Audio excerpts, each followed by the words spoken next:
Hello and welcome to episode 26 of the Link Building Show. I'm Molly and I'm here with Lara, and today we're going to talk about the best ways to train people in PR. So Lara, obviously you started at Search Intelligence with no PR experience, so tell us a bit about your training. Yeah, so when I started at the same time as about 3 other people, and we kind of all just, any questions that we had, we just asked all in like a little group chat, so it's easy to see if anyone else had the same questions, and yeah, we kind of just got straight into it really, and kind of got guided along the way of how to like do a successful campaign, what websites to use, so yeah, it's really easy. Nice. You made a good point there as well about being trained with other people. Do you think that benefited you to have people in the same boat because they also didn't know anything, prior to coming here? Yeah, definitely, because I was a bit apprehensive at the start. I was like, oh, the people that are starting at the same time as me might know way more about PR in comparison to me.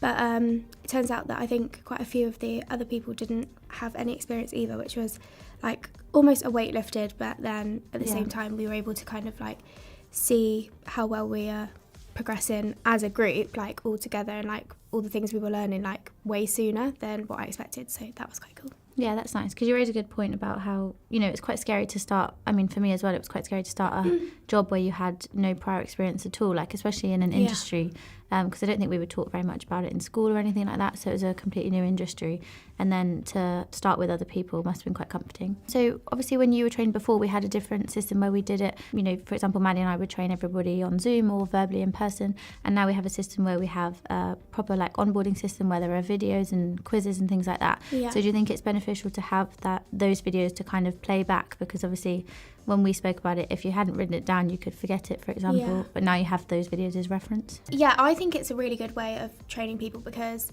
when we started, obviously I love like the hands-on approach, but at the same time sometimes I would forget a lot of things that had been said because maybe I hadn't written down or things like that, so it's nice to know that there's those videos to always go back on.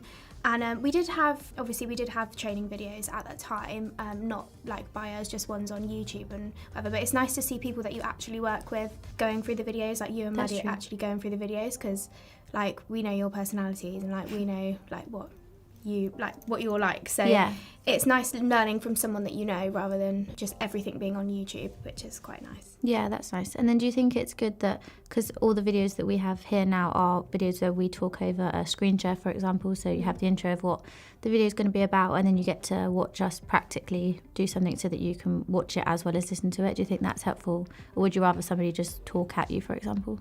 I like a bit of both, so I like obviously watching the videos and like the screen share videos, but then at the same time I do also like people actually like one-to-one conversations with people, because like it's just easier to get like what you might think out rather than just sitting making notes after a video and then asking someone. Like you can think like straight away about what you want to ask and what you want to find out. Yeah.